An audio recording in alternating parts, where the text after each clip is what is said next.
लागूनच सुरत शहर वसलं होतं. सुरत त्यावेळी वैभवाच्या कळसाला पोहोचलेलं होतं. औरंगजेबाला त्या काळी सुरतच्या नुसत्या कराच्या एका वर्षातून 10 लाख रुपये मिळायचे. इंग्रज तुर्की लोक शहराच्या सुरतच्या बंदरातून व्यापार करीत होते. वेगवेगळ्या देशाच्या वेगवेगळ्या वेशाच्या लोकांनी सुरत शहरावर शोभा आणली होती. मुघलांचा सरदार इनायत खान सुरत शहरावर सत्ता गाजवीत होता. 2 स्वार इनायत खानच्या हवेलीकडे गेले. इनायत खान गोड झोप घेत होता. त्याला जाग केलं. झोप मोडल्यामुळे त्रस्त झालेला इनायत खान म्हणाला, काय झालं? हुजूर, शिवाजी आया है. क्या? शिवाजी गंदेवी में? नामुमकिन. तुमने खुद देखा? नहीं हुजूर, गंदेवी में लोग इधर उधर भाग रहे थे तो मैं आप तक खबर पहुंचाने आया हूं. बिल्कुल गवार. शिवाजी कभी मुगलों के इलाके में इतनी दूर आता तो उसे कोई जिंदा छोड़ता? अगली बार ऐसे हवाई खबरें लाने की हिम्मत मत करना. लगेच दुसरी खबर येऊन धडकली. शिवाजी अवघ्या 2.5 कोसाच्या अंतरावर उधाण्याला येऊन पोहोचला आहे. शिवरायांचा ताफा सुरत मध्ये गेला. सुरत मध्ये पोहोचताच राजांनी सांगितलं, नेताजी, बायका, मुलं, गोर गरीब, मंदिर, मस्जिद, देवळं यांना हात लावता कामा नये. बाकी या सुरतची बेसुरत करा. तिचं सार वैभव आपल्या स्वराज्यासाठी घ्या. श्रीमंत व्यापारी सोनं नाणं हिरे हवाली करत होते. एका व्यापाऱ्याच्या घरी 28 सेर मोती सापडले होते. तेलाच्या घरचं तेल आणून लुटलेल्या घरावर आगी लावल्या जात होत्या. लुटलेल्या मालाच्या गोण्या भरल्या जात होत्या. तेलाच्या घरचं तेल आणून लुटलेल्या घरावर आगी लावल्या जात होत्या. त्या आगीचा प्रचंड धूर आकाशात जात होता. दिवसा धुरामुळं सूर्य दिसत नव्हता. रात्र झाली. सुरतचं भयान रूप जाणवू लागलं. आगीच्या बस्तेस्थानी येणारी लाकडं प्रचंड आवाज करीत फुटत होती. मोठमोठी वाडे कोसळत होती. आगीमुळं ज्वाला उठत होत्या. आगीच्या प्रचंड उजेडात दिवस भासत होता. आणि सुरतेनं इतिहासात पहिल्यांदा दिवसा रात्र आणि रात्री दिवस पाहिला. मुघलांच्या मुलखात आतवर घुसून करोडो रुपयांची उधळण राजानं घेऊन आला. एकही सैनिकाचा बळी न जाता. आताच्या भाषेत सांगायचं झालं तर 17व्या शतकात शिवरायांनी भारताच्या इतिहासात सर्वात मोठं केलेलं ते सर्जिकल स्ट्राईक होतं.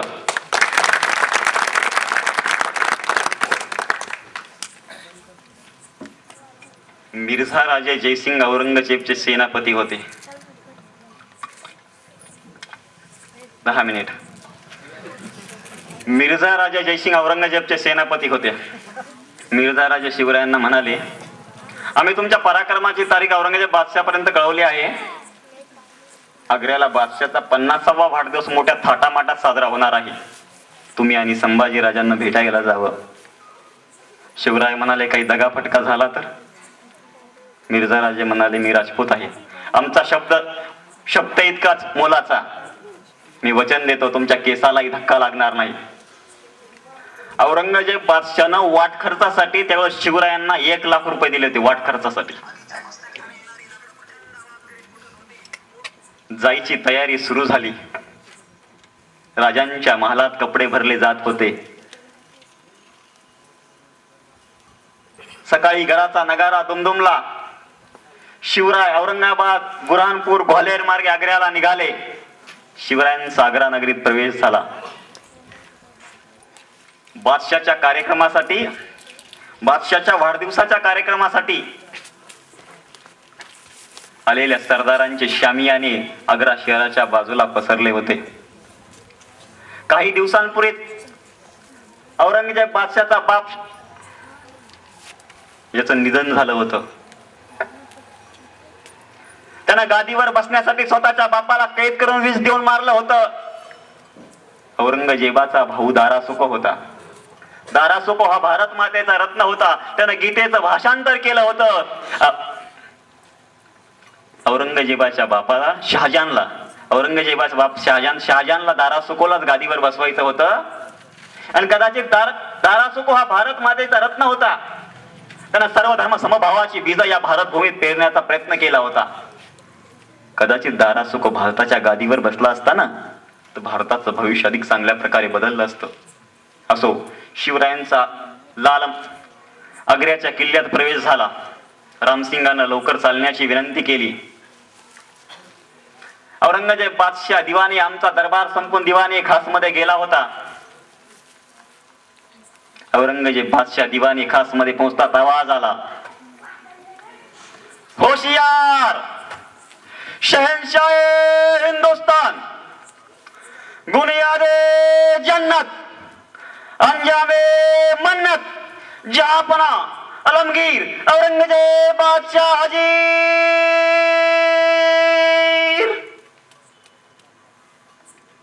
बाहेर उन्हाचा कडाका होता, पण दिवाणी खास मध्ये प्रवेश करताच थंड वातावरण जाणवलं. दिवाणी खास मध्ये औरंगजेब उंच फरजरी बैठकीवर बसला होता. उन्हाचा कडाका जाणू नये म्हणून भिंतीवरील पडद्यावर अत्तर मिश्रित पाण्याचा शिडकाव केला जात होता. त्यामुळे मालात सुगंध पसरला होता. औरंगजेब बादशाहना अत्यंत सुंदर मखमली अंगरखा घातला होता. डोक्यावर हिरे चमकत होते, गळ्यात मोथांच्या माळा लखलखत होत्या. असा भरगत 2-4 दाशी वारा घालत होत्या. असा भरगत वैभव संपन्न दरबार औरंगजेबाचा होता. या दरबारात शिवरायांना जयसिंगाच्या मागे उभं केलं. शिवराय म्हणाले, या जयसिंगानं आमच्या सैनिकाकडून माळ खाल्लाय, पराभव स्वीकारलाय, त्याचा पुढचा मान. शिवरायांनी खिल्लत न स्वीकारता दरबाराच्या महालाच्या बाहेर पडले. तरी पाठ दाखवून औरंगजेबाच्या दरबारात पाठ दाखवण्याची पद्धत नव्हती. शिवाजी राजा पहिला होता औरंगजेबाच्या दरबारात पाठ दाखवून आला होता. आग्र्यात जमा झालेल्या सरदारात कुजबूज सुरू झाली.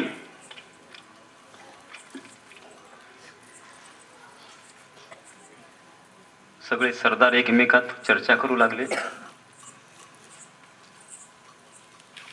आजपर्यंत औरंगजेबाच्या दरबारात कोणी पाठ दाखवलं नाही. हे अल्लाह, शिवा भोसले का मैंने खाली नाम सुना था, पर आज उसे देख रहा हूं अंगार है अंगार.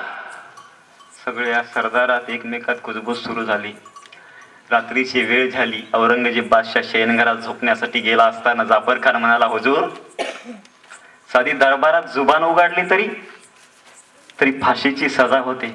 त्या शिवानं तर आपली सुरत लुटली आणि त्याला सोडून दिला तर. औरंगजेब बादशाहनं शिवरायांच्या तळाभोवती पहारा उभा केला. शिवरायांच्या लक्षात आला, आता बादशाहनं आपल्याशी दगाबाजी केली. आता बादशाह आपल्याला कधीच सोडणार नाही. बादशाहकडे अर्ज केला, मला महाराष्ट्रात जाऊ द्या. पण औरंगजेब बादशाहनं काय ऐकलं नाही. शिवरायांकडे बादशाहचा अर्ज केला की स्वतःबरोबर असणारे मनसबदार सैनिक यांना महाराष्ट्रात जाण्यासाठी परवानगी देण्यासाठी अर्ज केला. औरंगजेब बादशाहनं तो मंजूरही केला. औरंगजेब बादशाहला वाटलं चांगलं झालं, शिवाजीचं सैन्य कमी झालं.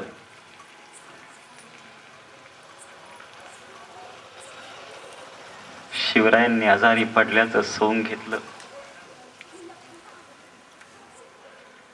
रामसिंगाकडून 67,500 रुपयाचं कर्ज घेतलं आणि त्या पैशातून आग्र्याच्या बाजारातून किमती नजराने आणून औरंगजेबाच्या दरबारातील सरदारांना भेटवस्तू जायला सुरुवात झाली.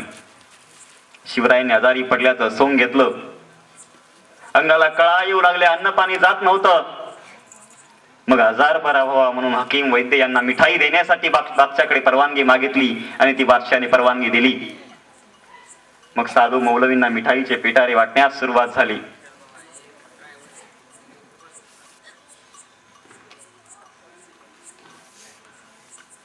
शिवरायांनी मनाशी निर्धार केला की आता बादशाहच्या कैदेतून सुटून जायचंच.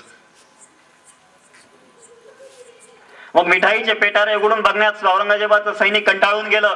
त्यांना वाटलं हे रोजच काय पाहायचंय. औरंगजेब बादशाहनं आता शिवरायांच्या तळाभोवती फौलाद खानचा पारा बसवला. फौलाद खान औरंगजेबाचा असा सरदार होता, त्याची अशी आख्यायिका होती, त्यानं जिथं पहारा दिलाय त्याच्यामधून एक पाखरू सुद्धा आत जाऊ शकणार नाही. फौलाद खाननं तो पहारा अधिकच कडक केला. औरंगजेबाची बेगम म्हणाली, पहरे अब और भी सख्त किए हैं, अब नहीं बचेगा गाफर शिवा। हम तो चाहते हैं शिवा को पहले हाथ काट दिए जाए। दूसरी बेगम नाली, नहीं मौसी जान, पहले उसके पैर काट दिए जाए जिन पैरों से वो सूरज चलकर आया था। उसके बाद उसकी दोनों आंखें, जिससे बादशाह सलामत को आंखें दिखाने की कोशिश की थी, मिठाईचे पेटारे वाटण्यास सुरुवात होती। रात्री निरोप पोहोचला की उद्या शिवरायांना मारलं जाणार। शिवरायांनी तयारी केली। मथुरेला कृष्णाजी पंताकडे निरोप पाठवला की उद्या राजा तुमच्या घरी येणार आहेत। एका पेटाऱ्यात शिवराय बसले, दुसऱ्या पेटाऱ्यात संभाजी बसला आणि शिवराय तिथून निघाले। शिवरायांच्या बिछाण्यावर शिवाजी महाराजांचं सोंग घेऊन हिरोजी झोपला। त्याचे पाय मदारी चेपत होता। मदारी पाय चेपता चेपता म्हणाला, हिरोजी पुरं मन की, लय हात दुखून आल्यात, शिर बी दुखत आहे। मदारी म्हणा, हिरोजी म्हणाला, मदारी चेप चेप, संशय येईल। भल्या पाटे हिरोजीनं मदारीला उठवलं, स्वतःच्या शिवरायांचे घातलेले कपडे बदलले। जिथं झोपला होता हिरोजी तिथं त्यानं लोड टाकला, त्याच्यावर पांघरून टाकलं। बाजूला राजांचा जिरोटेप ठेवला, तलवार ठेवली, असं वाटावं की राजे पांघरून घेऊन झोपलेत। आणि हिरोजी आणि मदारी राजे वाड्याच्या बाहेर पडत होते महालाच्या। औरंगजेबाच्या सैनिकांनी अडवलं, कुठं निघालात? राजांचं शिर दुखत आहे, ताप बी लय वाढलाय, राजांना रात्रभर झोप नाही। औषध पाणी घेऊन येतो राजे उठायच्या आधी, आणि एक विनंती आहे, राजांना त्रास देऊ नका, असं म्हणून दोघंही बाहेर पडले। काही वेळानंतर पोलाद खान शिवरायांच्या रूम मध्ये आला। त्या लोडकडे पाहून म्हणाला, लगता है तुम्हारे नौकर मुझे देखते ही भाग गए। ए गाफर, उठ जाओ, डर गए क्या? आज तुम्हें इस पोलाद खान से कोई बचा नहीं सकता। त्यानं लोडवरील पांघरून काढलं, त्याच्या पायाखालची जमीनच सरकली। बोला, गाफर भाग गया, गाफर भाग गया, शिवा भाग गया। ये अल्लाह कैसा इंसान है ये? मैं बादशाह सलामत के आगे जाए तो कैसे जाए? खबर औरंगजेबाला कळली। औरंगजेब म्हणाला, शिवा भोसला भाग गया, शिवा भोसला भाग गया, खामोश। फौलाद खान म्हणाला, हुजूर, मैं सुबह शिवा को फिदाई हुसैन साहब के कोतड़े पर ले जाने पहुंचा था, और उसके थोड़ी देर पहले ही मेरे सिपाहियों ने उसको अंदर देखा था, पर न जाने कहां गया। बाहर जाते वक्त उसके किसी ने नहीं देखा, पर न जाने कहां हवा हो गया, आसमान ने गया। हुजूर यकीन मानिए। बादशाह चिडला। शिवरायांचा शोध घेण्यासाठी त्यानं सैन्य पाठवलं। औरंगजेबाची 2.5 लाखाची फौज शिवरायांचा शोध घेण्यासाठी निघाली। आग्र्यापासून ते काशीपर्यंत दरगाह, मंजीर, दलाल, व्यापारी, तेथील बहुरूपे यांची चौकशी सुरू झाली। आग्र्याचे पहरे अधिक कडक केले गेले। औरंगजेब चिडला, त्याला काही सुधरना। फौलाद खान म्हणाला, हुजूर, शिवा एक मामूली गाफर है, जल्दी उसे पकड़ेंगे।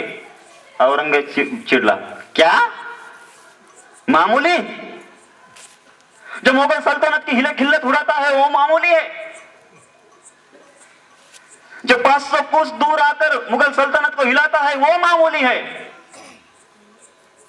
जो इतनी बड़ी फौज के हाथ से निकलता है वो मामूली है? जो कहानी किस्सों में बस चुका है वो मामूली है अल्लाह परवरदिगार। ताज्जुब है।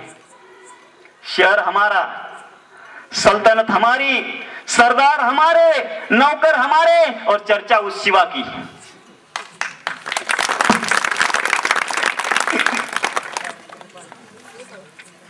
औरंगजेबानं मथुरेला शिवराय छोट्या संभाजीला ठेवलं, तर संभाजीचं वय होतं फक्त 9 वर्ष। जवळजवळ 9व्या दिवस शिवराय औरंगजेबाच्या कैदेत होते। तिथून सुटल्यानंतर 25व्या दिवशी शिवराय राजगडावर साधूच्या वेशात पोहोचले। आता साधूच्या वेशात शिवराय राजगडाच्या दरबारात आलेत। पहारेकरांनी शिवरायांचा वेश धारण, साधूचा वेश धारण केलेल्या शिवरायांना अडवलं। पहारेकरी म्हणाला, कुठं निघालात महाराज? भिक्षेसाठी आलो आहे. आम्ही ऐकलं होतं शिवाजीची आई चांगला धर्म करते. पहारेकरी म्हणाला, तुम्हाला आज जाता येणार नाही. पण ह्याच्या आधी तुम्हाला कधी बघितलं नाही, न वळख न पाळख, आणि इकडं कधी बघितलंच नाही. दुसरा साधू म्हणाला, राजा गडावर असता तर आम्हाला रिकाम्या हाताने विनमुख जाऊ दिलं नसतं. दुसरा मावळा म्हणला, मी आऊसाहेबांना विचारून येतो. जिजाबाईंनी येण्याची परवानगी दिली. जिजाबाई म्हणाल्या साधूंना, कुठं निघालात बाबांनो? एक साधू म्हणाला, माऊली रामेश्वरहून आलोय, गंगोत्रीस निघालोय. आलात तसं 2 घास खाऊन घ्या बाबा. जिजाबाईंच्या बाजूला थांबलेला मावळा म्हणाला, महाराज आमचं राजा बादशाच्या कैदेमध्ये आहे, त्याची सुटका होईल ना वा? दुसरा मावळा म्हणाला, होय होय, लय काळजी लागून राहिली, सुटेल ना वा? जिजाबाई म्हणाल्या, उसना उसान लय काढून लय झालं, गाय वासराची भेट घडू द्या. साधू वेशातील शिवराय पुढे आले आणि जिजाबाईच्या पाया पडू लागले. जिजाबाई म्हणाले, अरे बाबा उठा उठा उठा. साधू संत कधी ग्रस्तीच्या पाया पडतात वय, उठा उठा. शिवरायांच्या डोळ्यातून अश्रू पडू लागले. जिजाबाईच्या पायावर पडत असताना शिवबा म्हणाले, आई साहेब, आऊ साहेब. जिजाबाईंनी आणि शिवरायांनी कडकडून मिठी मारली. सर्वांना आनंद झाला. पण शिवरायांनी सांगितलं की छोट्या संभाजीचा मृत्यू झालाय. गडावर शांतता पसरली. सगळं स्मशानासारखं वातावरण झालं. संभाजीच्या दसव्याचा कार्यक्रम झाला. काही दिवसानंतर संभाजीराजे गडावर आले. शिवरायांची अचाटुक्ती पहा. स्वतःच्या मुलाला मृत्यू घोषित केलं, त्याचा दिवस घातला, त्याचा पिंडदानाचा कार्यक्रम केला. कारण बादशाला कळावं की संभाजी मेलाय तर मग तो संभाजीचा शोध घेणार नाही. अरे ज्या शिवरायांना साधूचा वेश धारण केला स्वतःची आई ओळखू शकली नाही, त्याला औरंगजेबचे सैनिक ओळखू शकतील?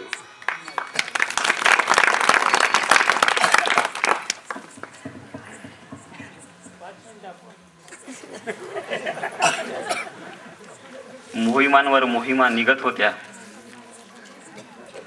राजांचं वैभव वाढत होतं. शिवरायांच्या स्वराज्याभिषेकाची तयारी सुरू झाली. राज्यातील विद्वान प्रतिष्ठित ब्राह्मण यांना आमंत्रण दिली गेली. सोन्याचा चौरंग भव्य सिंहासन खरेदी केलं गेलं. सर्व मावळ्यांना कपडे शिवले गेले. गडावर आनंद होता. गडावरील मंडपात शामियान्यात पंक्ती बसू लागल्या. सर्वत्र आनंद होता. राजे राजसदरेवर निघाले. राजसदरा ही विद्वानांनी, प्रतिष्ठितांनी, वेगवेगळ्या पंडितांनी सजरी होती.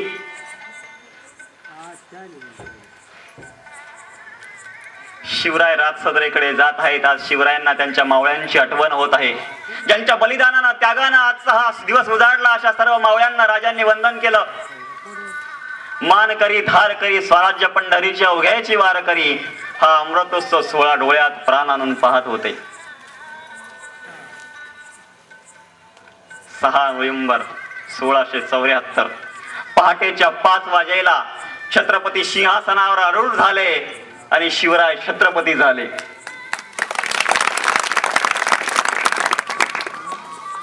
जिजाबाईंच्या डोळ्यात आनंद मावेना.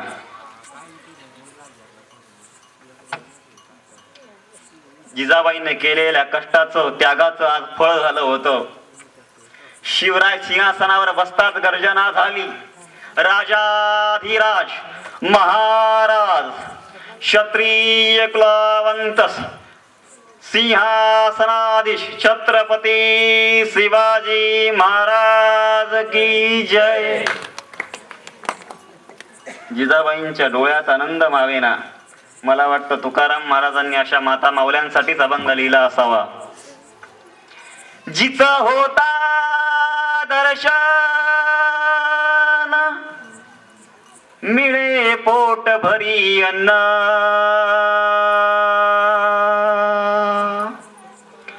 तुका म्हणे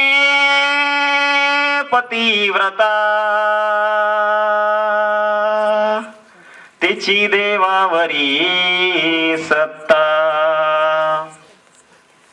1-2 मिनिट लागतात. शिवका हा महाराष्ट्रातला पहिला असा काळ आहे की जिथं माणसं जगण्यासाठी नाही मरण्यासाठी स्पर्धा करतात. राजांनी कोणती मोहीम काढायची, तानाजी पुढे येतात, राजा म्या जाणार तसं बाजी म्हणायचं, ए ताना कुठं निघालास, आपण आहे ना अजून. ताना म्हणायचं हे काय नाही, केव्हापासून नंबर लावला का, म्याच जाणार. अरे आपल्या मुलाचं रायबाचं लग्न कोंडाण्यावर रक्ताचा मळवट भरणारा तानाजी माणूस